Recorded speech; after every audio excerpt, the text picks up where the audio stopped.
Kevin Harvick makes it official. Chase Elliott reveals his all-new NAPA auto parts scheme, and actor Frankie Muniz of Malcolm in the Middle fame is going ARCA racing for real.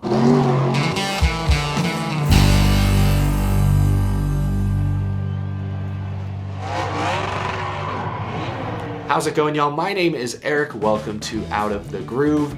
Packed episode today. It's been this way all week long. We'll get to the latest news in just a moment. First, if you're new to the channel and you love NASCAR, you love stock car racing, be sure to hit that subscribe button down below. The season's right around the corner. Stay in the know. Hit that subscribe button at the bottom of the screen. I truly appreciate the support. Before we get into Kevin Harvick's announcement this morning, I should mention that last night at the Chili Bowl in Tulsa, Oklahoma, driver Ashton Torgerson was ejected from his car during a crash, a wild flip, late in the evening. An absolutely terrifying moment, I'm sure, for all those in person, those watching the live feed. It was amazing to hear just moments after the crash that the driver was actually alert, awake, and talking to safety personnel and officials. He was then transported to a local Tulsa hospital for further evaluation, and we got this update from his family early this morning. Passed back and neck tests, waiting on CT scan. First thing he asked was, what place was he in? You have no idea how much the support means to Ashton and the family. That's the latest update I could find, but absolutely sending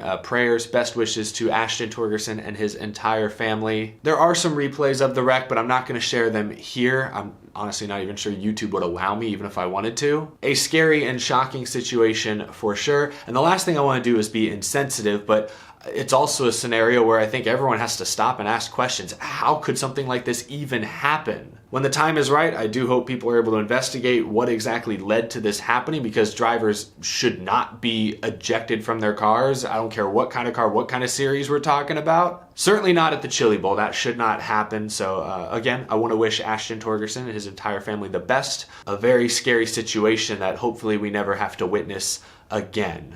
So I want to begin this episode with that. We have tons of NASCAR news to get to, lots of Xfinity Series driver announcements, a couple of paint scheme reveals. I think later today, actually, Jimmy Johnson's Daytona 500 Carvana scheme will be revealed, but we'll probably cover that at a later date. First, though, we should probably discuss Kevin Harvick's announcement. Last night, The Athletic reported that Kevin Harvick was planning to announce his retirement today, and sure enough, early this morning, Kevin Harvick did just that. He posted this clip on social media. Come November, when the checkered flag drops on the season finale in Phoenix, it will also be my final race as a NASCAR Cup Series driver. A new chapter is calling, one where being a dad and a husband takes precedence over being a driver. Here's to the final season being the best season.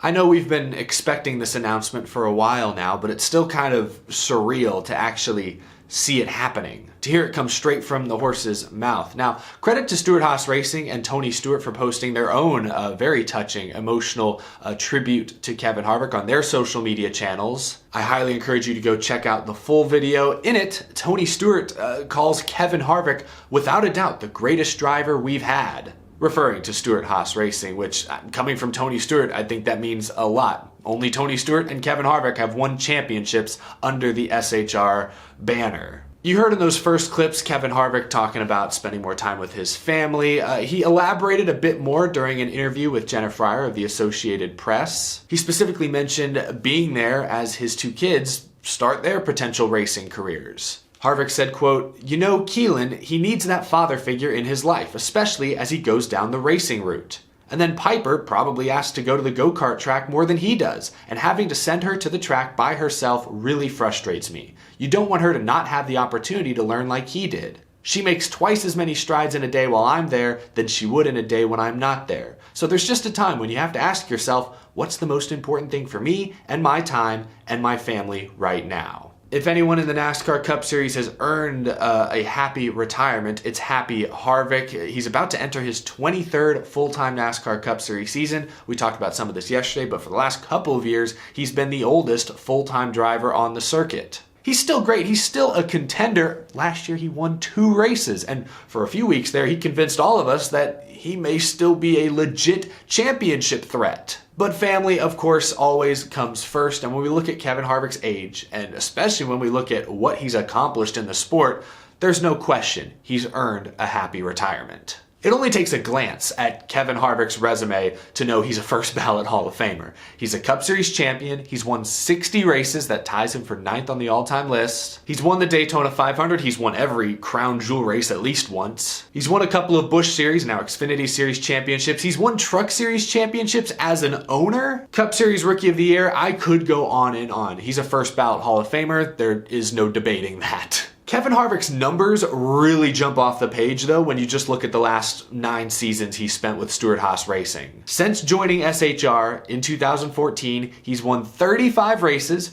most of anyone in that time frame. 5 Championship 4 appearances, which is tied for the most. This one is crazy, 145 top 5 finishes. That's an average of 16.1 per season. For comparison, Jimmy Johnson, arguably the greatest of all time, only had 4 seasons with more than 16 top 5s. Harvick averaged 16 for a 9-year span. I do want to pause for a moment and give a lot of credit to Kevin Harvick's crew chief, Rodney Childers. I believe right now they are the longest running driver crew chief pairing in the Cup Series. Rodney Childers fired off a series of tweets this morning, all very touching, great tribute to he and Kevin Harvick's relationship. I'll just read you the last one. It kind of summarizes everything. I'm thankful for Harvick giving me a chance, believing in me and the guys on this team. And the diehard Kevin Harvick fans that have had my back through good times and bad, thank you. This year is going to be fun, and we're going to race like hell. There's not much else to say that hasn't been said already. Kevin Harvick, Rodney Childers will go down in history as one of the great driver crew chief pairings, and Kevin Harvick, without question, is a first ballot NASCAR Hall of Famer the moment he becomes eligible. Now, we do have to talk a little bit about how this affects Stewart-Haas Racing going forward. I touched on this some last night, but earlier today, Bob Pockrass of Fox Sports shed a little more light on the true reality of the 2024 NASCAR free agency class. I'll get to that in a moment, but right now, if we have to look at potential replacements for Kevin Harvick for that 4-car, we have to look at the Xfinity and Truck Series. Are there any young drivers maybe in the Ford pipeline that are worthy replacements? And then we have to look at those free agents. Maybe some existing Cup Series stars could switch teams or switch manufacturers. If we start at the young drivers, you look at Xfinity. There's obviously Cole Custer. He has 3 years of Cup Series experience. Not great results those 3 years, but if he tears it up in Xfinity this year, I'm not sure SHR will have a choice. He's probably owed another Cup Series opportunity. Then there's Riley Herbst, of course, their other Xfinity Series driver, and I like Riley Herbst, but like I said yesterday, he hasn't won a race in NASCAR yet. Not in trucks, not in Xfinity. He's got to win a race before he's ready to even consider Cup racing. He does have funding, though. That is a point in his favor. I mentioned Zane Smith yesterday, and as far as I know, he's under contract with Front Row, but he is a Ford guy. Perhaps SHR can work something out. They can pry him away from FRM. If that's possible, I think he's one of the top young drivers in the lower series right now, one of the best prospects to consider. So there's Zane Smith. And I want to throw out John Hunter Nemechek's name as well. I think it was last year there were reports that he was looking for opportunities, maybe even outside the Toyota system. He's been with KBM, Toyota trucks the last couple years. He's going to Joe Gibbs Racing and their Xfinity program this year, but I don't think he's necessarily a Toyota guy through and through. I think if his contract allows, he will consider any and all opportunities on the table. So I at least want to throw his name out there. But if we look at existing Cup Series drivers, and this is where I want to bring in that Bob Pockrass tweet, there are only, 3 or 4 what I would consider to be superstar drivers on expiring contracts. And a couple of them, like Denny Hamlin, I think he either stays with JGR, maybe goes to 2311 or retires, or Martin Truex Jr., I think he either stays with JGR or retires. I don't think there's any chance either of those drivers go to Stewart-Haas Racing. I'm just going to say that now. Others, like Alex Bowman, do we consider him a superstar? He's won some races, but he is on an expiring contract with Hendrick Motorsports. Ally hasn't signed an extension yet either, so his future's kind of a question mark. Could he be a candidate to land the 4-car? Would he really change the game over there at Stewart-Haas Racing? I'm a little skeptical. I also mentioned Michael McDowell yesterday. We know Front Row typically does 1-year contracts, and last year Michael McDowell turned some heads. What could he do in the next gen car with a top team? Maybe he could do something special, so someone to at least consider. There are a couple of drivers who I completely forgot are reportedly on expiring contracts, but Bob Pockrass reminded us all this morning. From agents I've talked to, these drivers aren't signed yet for 2024. Chastain, LaJoie, Almirola, Hamlin, Briscoe, Truex, Burton, Haley, McDowell, Gilliland, Priest, Gregson, Bowman, Ty Dillon, and Suarez. It's Ross Chastain and Daniel Suarez that flew past my radar. In the case of Ross Chastain, if Trackhouse somehow were to lose Ross to a rival organization this year, that would be an all-time fumble, in my opinion. And I don't see Trackhouse letting that happen. I have faith they will get a deal done. I think there's mutual interest. I'm sure Chastain is thrilled with the success they had last year, finishing second in the championship, and he's ready to build on it. So I think there's mutual interest. I imagine they will get a deal done. Daniel Suarez, he was the initial building block of what Trackhouse is today. Pitbull is an investor in the team because of Daniel Suarez. Now, I don't know how much clout Pitbull has. I don't know how much he's actually invested in the team. Maybe in the grand scheme of things, his support is fairly small. So perhaps Daniel Suarez isn't untouchable, but I don't know, the last couple of years, I've kind of assumed he's going to be with Trackhouse for the foreseeable future. Maybe I'm wrong to assume that. Maybe they don't get a deal done and Suarez is in fact a free agent. But even if that happens, will Stewart-Haas Racing rush to call him? Would Suarez even pick up the phone? I mean, Suarez drove for SHR for a year and it didn't go great. It was a one and done. So yeah, both Suarez and Chastain are some pretty big name potential free agents, but I don't see either of them landing at SHR. A lot of those other drivers Bob Pocker's tweet about, no disrespect, but Justin Haley, I like him. Don't think he's a game changer necessarily. Ty Dillon, Noah Gragson, he's going to be a rookie. I doubt Legacy Motor Club lets Gragson walk after just a year. But to be fair, I think I said that about Ty Dillon, and we know how that ended up. Corey LaJoie, maybe this could be his big break, but again, I don't see him as a game changer for SHR. And then a bunch of the other drivers Bob Pocker's mentioned as potential free agents are also SHR drivers. Almirola, Ryan Preece, and Chase Briscoe. I would hope SHR is able to hold on to both Preece and Briscoe. Almirola may retire, so we'll see. I don't have much else to say. Just throwing a bunch of names out there. I've spent way longer on this speculative topic than I meant to. I'll go ahead and move on, though. But to wrap up, congrats Kevin Harvick on a remarkable career. I know he's looking forward to 2023. He wants to go out on top. Maybe he can pull a Jeff Gordon, compete for a championship in his final race. That would be awesome. If anyone's capable of it, it's Kevin Harvick, the closer. Can't wait to see how he closes out his remarkable NASCAR career. Now, as promised, there are a ton of other stories I want to touch on. First off, Chase Elliott revealed his all-new NAPA auto parts scheme. Where are the Chase Elliott fans at? How are we feeling about this one? I like it. I like the kind of yellow highlight around the underneath the headlights on the front. I think that's pretty cool. The yellow roof number is bold, but I think I like it. On the side, it kind of reminds me of last year, but it's a little simpler. I like that there's kind of just like an arrow almost pointed at the door number on the side. I think it's framed pretty nicely. I like this scheme, and we're probably going to see it 25, 30 times this year, so I think we should all start getting used to it. But Chase Elliott fans, I know there's a passionate bunch of you out there. Let me know how you feel about this NAPA scheme. Are you going to buy the diecast? Are you going to rep the t-shirt proudly? Or are you preferring last year's or 2020's or the early days of the 24? Are you preferring those style of NAPA schemes over this new one? Let me know down in the comments below. A couple Xfinity Series silly season moves were announced yesterday. One of them really surprised me. We'll start with that one, I guess. Anthony Alfredo is going to BJ McLeod Motorsports to drive the 78 full-time. I had heard there was a chance he would stay at Our Motorsports. They would downsize from a 3-car to a 1-car team and focus all their support on the 23 of Alfredo, but clearly that's not happening, and now Our Motorsports, they may be gone. Jeb Burton's gone on to Jordan Anderson Racing. Brett Moffitt is joining AM Racing in the Xfinity Series, and now Alfredo's gone. So not sure what's going on over at Our Motorsports, but focusing on Anthony Alfredo, I'm happy he's going to be racing full time. I was hoping it would be in something a little more competitive, but we'll see. We'll see what kind of support BJ McLeod and that team have. They're going to be a 2-car team this year, so maybe they can focus more of their resources on just a couple of cars and get some better results.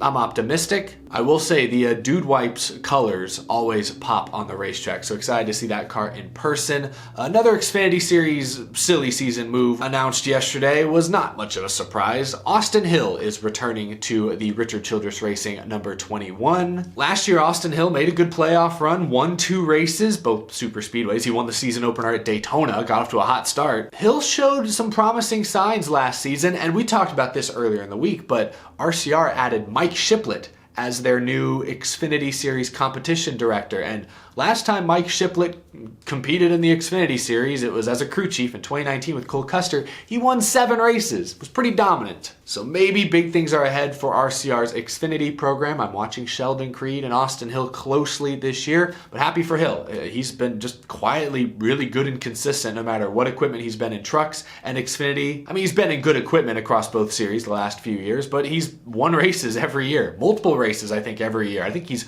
consistently put up crooked numbers like since 2019 or 2020, so put some respect on his name. The last story I want to hit on, let's wrap this video up with some fun news surrounding actor Frankie Muniz. Yesterday, Frankie Muniz revealed he will race full-time, that's right, full-time in the ARCA Menards Series for Rhett Jones Racing. He'll drive the number 30 car. He released this short video on social media, hyping up the announcement. Frankie Muniz has been trying to make a professional racing career happen for, I don't know, some number of years now. Of course, he's famous for acting he did when he was younger, especially Malcolm in the Middle. I remember him most for Agent Cody Banks. I think they made like 2 or 3 of those, and I watched the heck out of them as a kid. So it's kind of surreal seeing that Frankie Muniz will now be full-time on a major stock car racing circuit this year. His first race will be at Daytona during Speed Week, February 18th. So, I mean, good luck.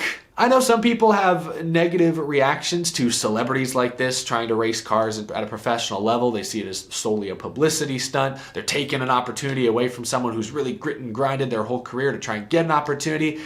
And I understand that perspective wholeheartedly. In this case, it's the ARCA series. He's not racing for one of the top teams, and the guy has been racing. I don't know anything about his skill behind the wheel of a race car, but I think it's safe to say he's mostly competent. Competent enough to race in ARCA. I think this is good for that series. Gets them a little extra notoriety, a little extra publicity. I already saw, like, TMZ was reporting yesterday, hey, Frankie Muniz is racing in ARCA. Like, ARCA is a series that needs a little publicity. They need some fun things to watch out for. I think this is good for that series, and I'm wishing Frankie Muniz the best. I think it'd be awesome if he actually had some good runs, especially like at the super speedways perhaps, and it would be a fun story to follow. It's another reason to tune into the ARCA series. So I don't have an issue with it, but I understand the concerns, no question. Let me know down below what you think about everything we talked about in this video. Kevin Harvick's retirement announcement, new scheme for Chase Elliott, some Xfinity Series moves, and now Frankie Muniz racing ARCA.